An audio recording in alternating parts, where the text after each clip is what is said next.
Olá, gente, tudo bem? Meu nome é Jonathan Rodrigues, sou funcionário do Resort Fazenda São João, aqui na cidade de São Pedro. E também estou na TV Relacionamento.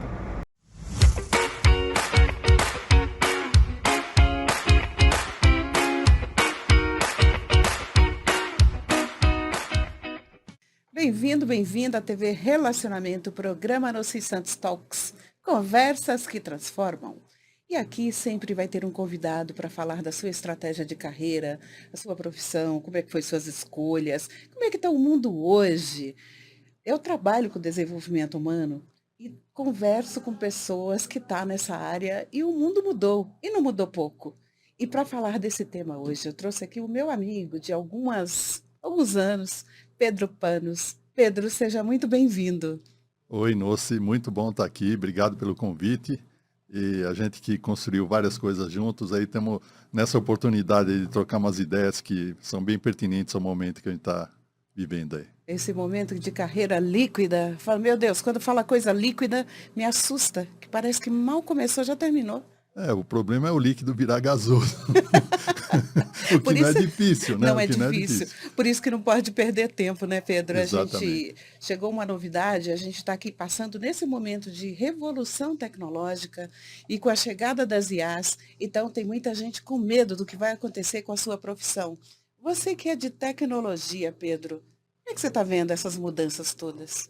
Olha, eu vejo o seguinte, é natural, né? Quando a gente vê a questão da tecnologia, que tem sido um dos fatores que tem acelerado tudo nos últimos anos, né? Nas últimas décadas, né? É natural a gente ter esse sentimento aí, um sentimento de medo, né?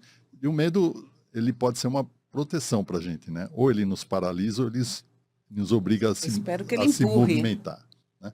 Então, eu vejo assim, de um lado, essas mudanças impulsionadas pela tecnologia, elas nos tiram de uma certa zona de conforto.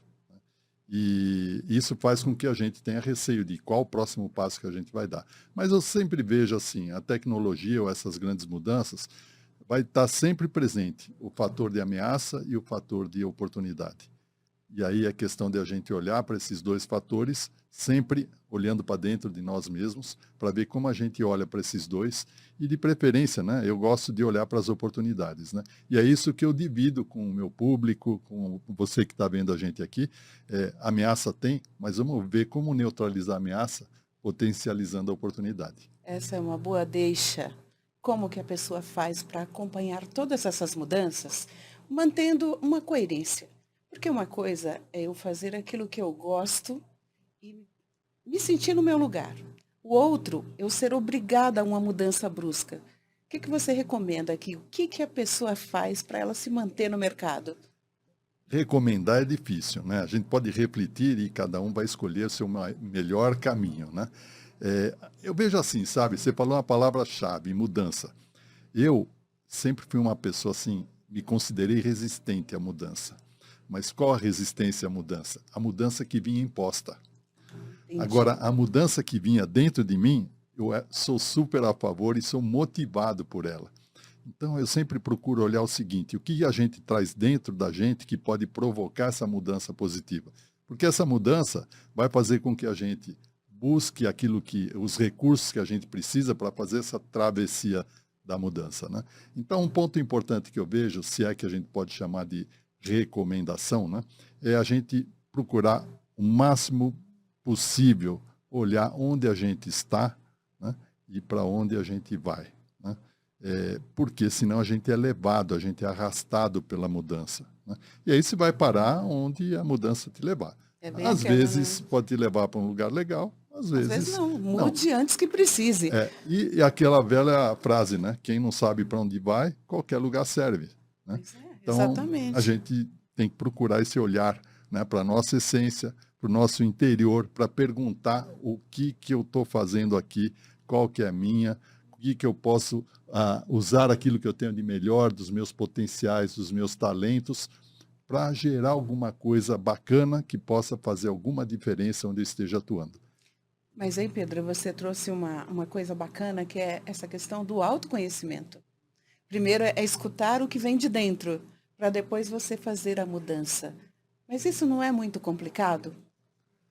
A gente pode complicar e a gente pode descomplicar. Eu gosto de trabalhar no descomplicado.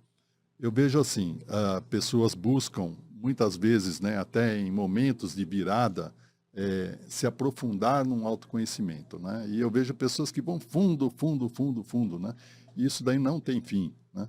O autoconhecimento, imagina você indo para as profundezas do reino abissal, aquilo não tem fim, você vai se descobrindo e é legal, tal, né?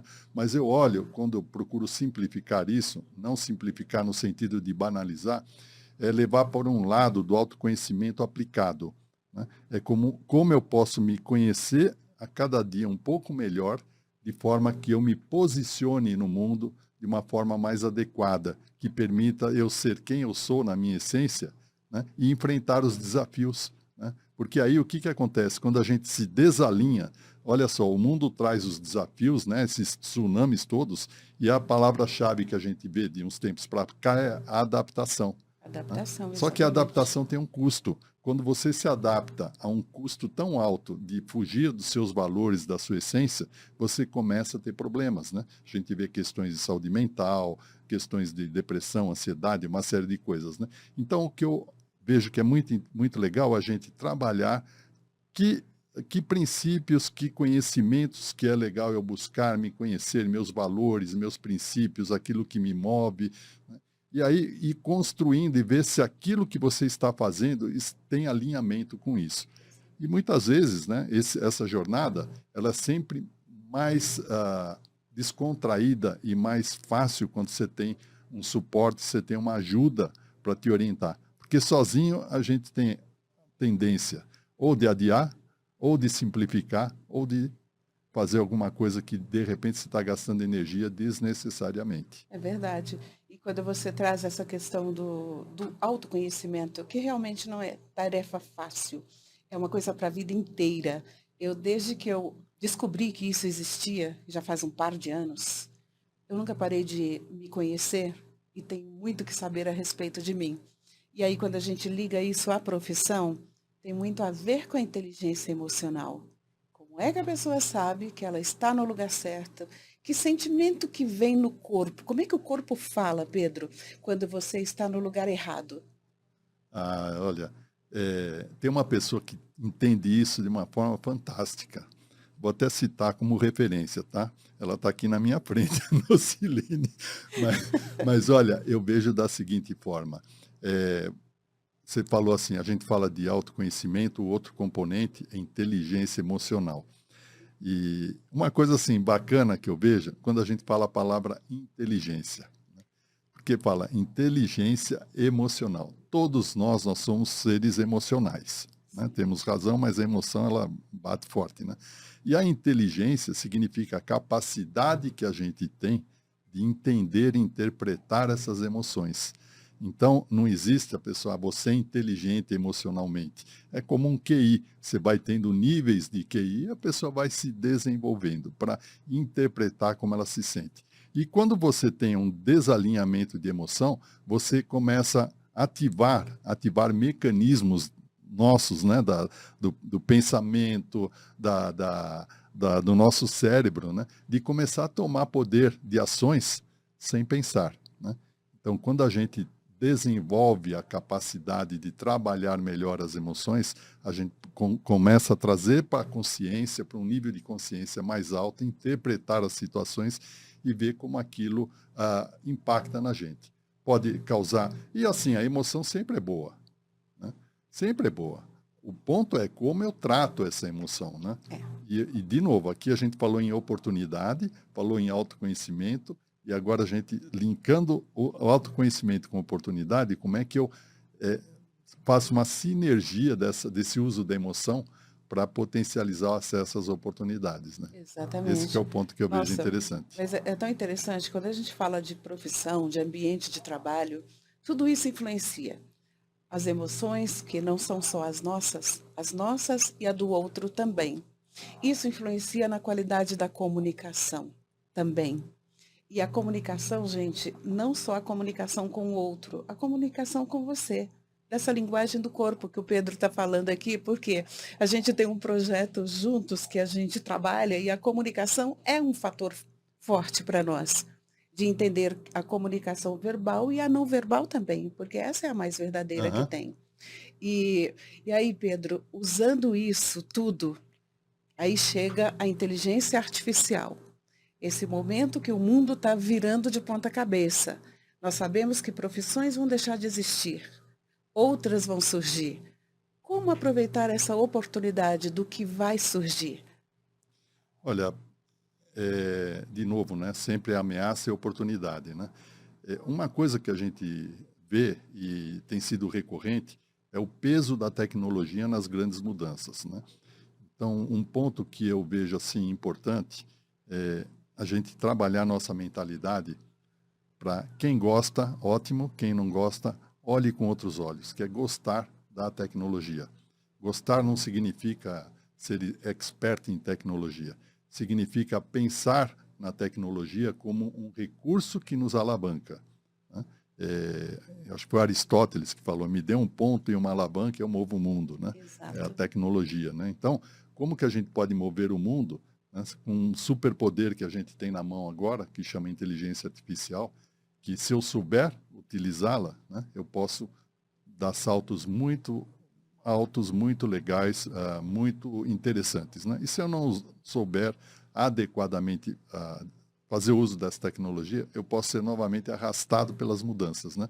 Então, o ponto que eu vejo que é importante é a gente primeiro entender, né? E existe o mercado tão rápido que fica esse terrorismo, né? Esse é o momento, você tem que saber agora IA, senão você vai virar pó, vai sumir do mapa, vai não sei o quê, aprenda agora, ou quem bebe água primeiro bebe água mais limpa, né? É. A gente viu, por exemplo, quem começou com browser na internet, primeira empresa de browser, não existe mais, né? Então, o Google veio bem depois, né? Então, acho que tem tempo para tudo, tem as pessoas que gostam de adotar rapidamente a tecnologia, tem as pessoas que gostam de entender para ver como aplicar e depois aplicar da forma mais consciente possível. E tem pessoas que vão aguardar para ter o momento delas e ter uma facilidade, uma forma de conectar com essa tecnologia, né? É, Então eu vejo que é a gente olhar, entender e, de novo, autoconhecimento, né? Muita autoconhecimento. calma nessa hora para não cair nessa fobia, né, de sentir que vai ficar por fora, né? Tem espaço para Exatamente. todo mundo, não dá para ser tão lerdinho assim, mas também não precisa ser tão apavorado, né? Não espere tanto tempo que você pode ficar muito para trás. Agora, Pedro, no começo você falou da questão de olhar o agora onde estou e aonde eu quero chegar, que é o começo da jornada, que a gente trabalha muito isso em coaching, em mentoria. Então, qual que seria a estratégia para a pessoa olhar para esse mundo que está revolto profissionalmente, as profissões estão mudando muito rápido, que ele tem que fazer agora para ele se preparar, ainda que não seja tão acelerado, mas ele já começar a preparar agora para poder chegar aonde ele pensa que quer, que a gente não sabe. Eu penso que eu quero, mas pode ser que o que eu quero não vai existir mais. Muito legal isso que você falou e sempre esse é um ponto bacana, né? Porque parece simples, né? Onde estou, onde eu quero chegar. Não é muito fácil responder isso daí, E né? hoje, E hoje, principalmente. e hoje, esse onde eu quero estar tem lugar que não existe mais. O futuro, o futuro que você idealizou não existe, né? É outro futuro. É. Então, o que eu vejo novamente, né? Quando a gente olha, a carreira é uma trajetória, né? É uma jornada, não é um cargo, não é uma posição, né? É uma jornada, é aquilo que você percorre na construção da sua experiência, da sua vivência profissional, né? Então, o que eu vejo interessante é quando a gente olha para o futuro, tenho usado muito uma linha metodológica da McKinsey que fala dos 3 horizontes, né? O primeiro horizonte é o meu futuro imediato. O que eu tenho hoje, o que eu posso fazer hoje que me melhora, me potencializa, me dá mais condições de melhor me posicionar no mercado. O segundo horizonte é o que eu preciso, eu posso e devo inovar ou trazer de novas competências para gerar valor, continuar gerando valor onde eu atuo, né? E o terceiro horizonte é, se tudo que eu faço sumisse, né, o que seria? Né? E o que eu precisaria ter para atuar nisso? Essa é Né? excelente Né? pergunta. Então, quando eu olho o futuro, eu procuro ajudar as pessoas e a mim mesmo assim, Olha o futuro imediato, o que eu posso fazer melhor, o 1% a cada dia, né? O futuro daqui a pouco, o que eu preciso entrar em movimento ou me manter em movimento para continuar gerando valor. Para mim, a palavra-chave na carreira é gerar valor, ser relevante. Não é mais ter competências ou não ter, isso é básico, isso é uma commodity. É o que eu gero de valor com a competência que eu estou investindo ou com o talento que eu tenho, né? Então, e o terceiro ponto é o impacto. O que isso que eu estou fazendo está ajudando o mundo. Não precisa ajudar a consertar o mundo, mas ajudar o mundo ao meu redor, Pelo menos à minha o que volta, te cerca. né? Então, olha esses 3 futuros, o imediato, o de amanhã, de 6 meses, e para mim o longo prazo, já 3 anos, para mim é muito longo prazo. É Né? longo demais, Então, hoje em dia não dá para pensar. Um ano, quando eu faço os planos com os clientes, eu procuro falar o seguinte, para essa semana, e agora, o que você vai fazer? E 3 meses, né? Então, a gente olha 3 meses e valida esses 3 meses para 6 meses, e aí vai vendo que rastros isso daí vai deixando para a gente construir essa jornada. Porque sem um plano você não vai ajustar as velas. A questão toda, tem muita gente, Pedro, que hoje em dia fala, planejar para quê? Se tudo muda tão rápido. Só que se eu também não tiver um planejamento, eu vou começar de onde? O terreno pode ser aquele terreno movediço. Nossa. Em que a gente põe o pé e ele afunda, né? Então, você trouxe essa questão do planejamento e eu vou fazer referência a uma pessoa que eu não lembro o nome, foi numa palestra, na época que eu dirigia uma empresa de software, né? E eu apresentei um plano de desenvolvimento e essa pessoa, ele era da Marinha do Brasil. Ele falou assim, Pedro, foi muito legal você trazer esse planejamento. Você sabe por que é bom, um bom plano, você sabe como ele tem que ser? Ele tem que ser um plano que não dá certo. Interessante isso, hein? Por quê? Porque o plano que dá certo, no sentido de você fazer um plano passo a passo para seguir aquele... Né? Quando você vai para o campo de batalha... Né? Quando você vai para o campo de batalha, surgem condições que plano nenhum consegue prever. Então, o plano ele é uma linha de referência para você navegar no caminho que você está... Tem que ter a flexibilidade. No caminho que você está percorrendo. Né? Então, o plano ele serve para isso, para ser uma bússola, para te dar direção, para te dar um norte. Né? E sem esse plano, com o plano já tem essa dificuldade, imagina sem plano. Imagina sem. Vai ficar Pois perdido. bem, a gente está aqui nessa conversa tão boa, trazendo insights bacanas para a nossa audiência, Pedro, mas o tempo nosso já terminou. É muito rápido, né? E eu quero que você deixe aí a mensagem final para a audiência e os seus contatos, como que as pessoas te encontram. Olha, a mensagem que eu queria deixar, uma reflexão, hoje, no mundo que a gente vive, mais e mais, surgiu a inteligência artificial de uma forma bem prática, bem acessível, 2023, né? Faz pouquíssimo tempo e tem impactado muito, né? Então, o que eu procuro é olhar além da inteligência artificial. Como que a gente pode ser uma pessoa, um profissional relevante, além da inteligência artificial, no sentido de que vem outras coisas. A gente vê toda semana vindo revoluções muito fortes, né? E para isso, o ponto que eu recomendo, o ponto que eu convido para reflexão é olhar a sua essência, se alinhar com ela e procurar definir qual a contribuição que você pode levar para esse mundo, de forma que a sua contribuição gere um impacto mínimo que seja, mas que vai fazer a diferença. Só fazendo a diferença a gente vai ser relevante. E como te encontram? Pode me encontrar facilmente no LinkedIn, Pedro Panos, BR. Lá eu tenho várias publicações, eu tenho várias matérias sobre o profissional de alto valor, inclusive um movimento do profissional de alto valor, que ele continuar relevante nessa jornada. E tem muita coisa legal lá. Pois é, vai lá dar uma olhadinha que o profissional de alto valor, Pedro, traz insights maravilhosos para você ter mais representatividade no seu ambiente de trabalho, para você não ficar na invisibilidade. É muito importante você falar o que faz para as pessoas certas. Sou Nocilene Santos, no programa Noci Santos Talks. Tive a honra de falar com o meu amigo, estrategista de carreira, mentor, Pedro Panos. Muito obrigada, Pedro. Obrigado, Nocilene. Foi um prazer. E muito obrigada, audiência.